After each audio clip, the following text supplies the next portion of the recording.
हिंदू धर्म से जुड़े पौराणिक इतिहास पर नज़र डालें तो कई ऐसी कहानियां सुनने को मिल जाएंगी जिनसे अभी तक आम जनमानस वाकिफ नहीं है।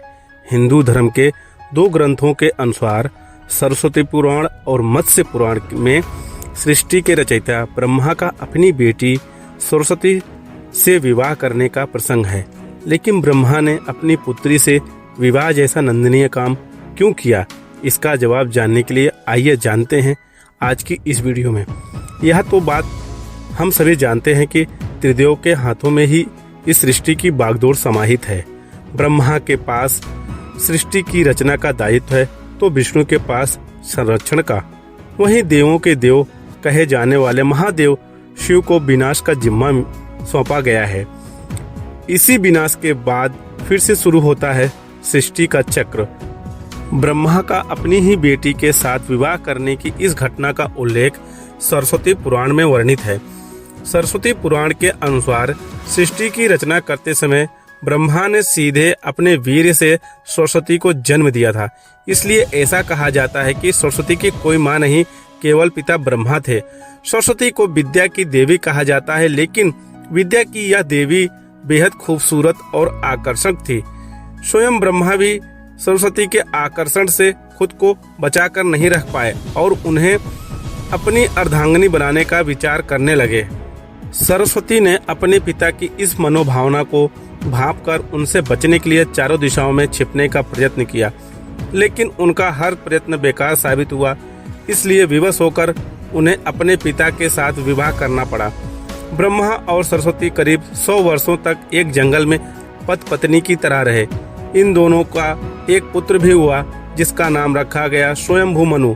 इसके उलट मत्स्य पुराण के अनुसार ब्रह्मा के 5 सिर थे। कहा जाता है कि जब ब्रह्मा ने सृष्टि की रचना की तो वह इस समस्त ब्रह्मांड में अकेले थे। ऐसे में उन्होंने अपने मुख से सरस्वती सानध्य ब्राह्मणी को उत्पन्न किया। ब्रह्मा अपनी ही बनाई हुई रचना सरस्वती के प्रति आकर्षित होने लगे और लगातार उन पर अपनी दृष्टि डाले रखते थे।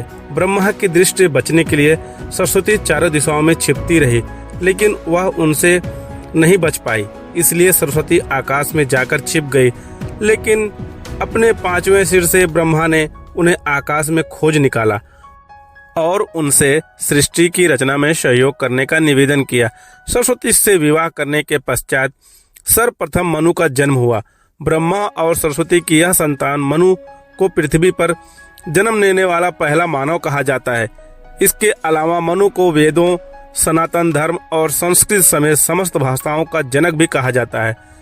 प्रजापति ब्रह्मा का अपनी ही पुत्री के प्रति आकर्षित होना और उसके साथ संभोग करना अन्य सभी देवताओं की नजरों में अपराध था।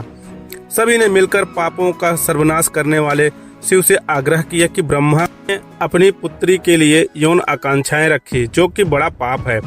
ब्रह्मा को उनके किए का फल मिलना ही चाहिए। क्रोध में आकर शिव ने उनके 5वें सिर को उनके धड़ से अलग कर दिया। शिव पुराण के अनुसार ब्रह्मा के सर्वप्रथम 5 सिर थे, लेकिन जब अपने 5वें मुख से उन्होंने सरस्वती, जो कि उनकी पुत्री थी, उनके साथ संभोग करने के लिए कहा तो क्रोधवश सरस्वती ने उनसे कहा कि तुम्हारा यह मुंह हमेशा अपवित्र बातें ही करता है, जिसकी वजह से आप भी विपरीत ही सोचते हैं। इसी घटना के बाद एक बार भगवान शिव अपनी अर्धांगिनी पत्नी को ढूंढते हुए ब्रह्मा के पास पहुंचे तो 5वें सिर को छोड़कर उनके अन्य सभी मुखों ने उनका अभिवादन किया, जबकि 5वें मुख ने अमंगल आवाजें निकालना शुरू कर दी। इसी कारणवश क्रोध में आकर शिव ने ब्रह्मा के 5वें सिर को उनके धड़ से अलग कर दिया। दोस्तों, हम उम्मीद करते हैं कि आपको यह वीडियो पसंद आई होगी।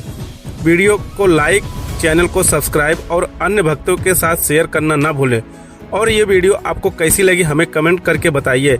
इसी तरह की अन्य ज्ञानवर्धक जानकारियों को देखने के लिए हमारे चैनल को सब्सक्राइब करना ना भूलें। वीडियो को अंत तक देखने के लिए आपका धन्यवाद।